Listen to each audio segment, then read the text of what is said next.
The character that I chose to analyze and diagnose for this class is Jordan Belford from the movie Wolf of Wall Street. I chose this character because there's a lot of prominent disorders that he displays in the movie that he could be diagnosed with. Intermittent explosive disorder, I thought mood dysregulation, however, there's a criteria that is not met that excludes him from that.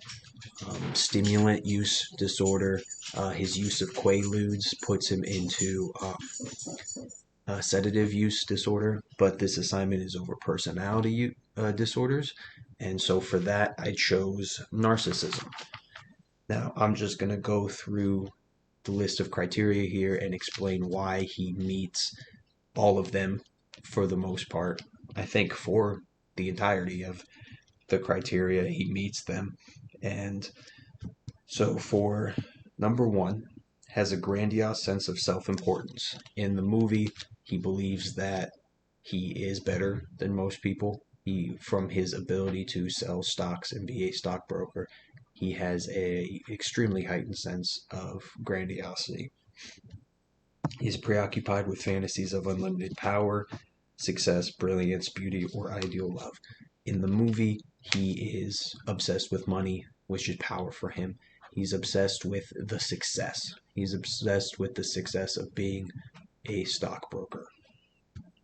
Believes that he or she is special and unique and can only be understood by or should associate with other special or high status people. He feels like he's better than other people because of his skills, because of his money, because of what he's accomplished, and he hangs out with his group of people who are like-minded and are in the same position as him. So he has a clique for the most part, people who he's comfortable with, and he's not short to look down on people. Requires excessive admiration. This goes with the grandiosity, everything being about himself. In the movie, he definitely admires or needs admiration.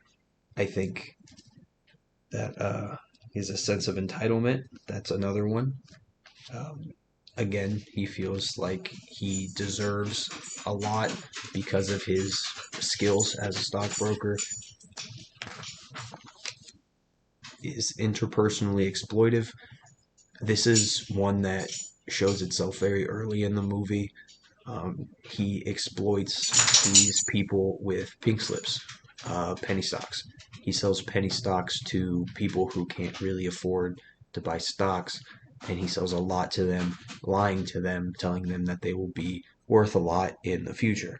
He exploits these people for his own personal gain. Lacks empathy. This is with being exploitive.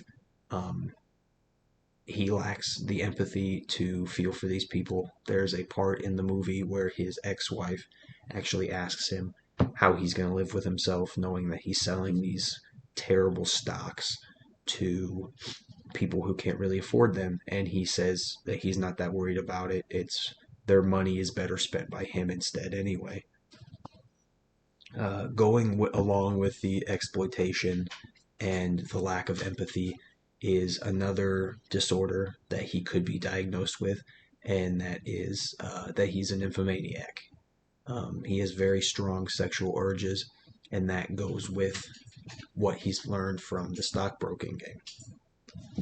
He's often envious of others or believes that others are envious of him or her. I don't think there's much that he's envious of in the movie. It can be looked at like in the instance of his later wife. He wants her, and so he goes for her. He is envious of the person who has her, I suppose you could say, but he takes what he wants. Shows arrogant, haughty behaviors or attitudes. That one again is self-explanatory. Throughout the entire movie, he's arrogant from his skills as a stockbroker, and it is incredibly apparent. Now, the only problem with this diagnosis is that with the substance use, it says narcissistic personality disorder must also be distinguished from symptoms that may develop in association with persistent substance abuse. I think that his diagnosis would stand without the substance abuse. I just believe that the substance abuse maximizes the symptoms. It makes his symptoms far worse than what they already are. So, in an article from the Recovery Village, it talks about substance abuse with people with narcissistic personality disorders, mainly like stimulant use, such as cocaine, which is very prominent in the movies. The use of cocaine increases narcissist feelings of invulnerability or grandiosity or confidence. Confidence is a really big one for someone with narcissistic personality disorder. The drugs help him feel like he is the center of the room, like he is the center of attention. So for Jordan Belford's specific diagnosis, I definitely think that the narcissistic personality disorder is there without the drug use. I just think that the drug use completely maximizes the symptoms and makes his symptoms much worse and makes that diagnosis far worse.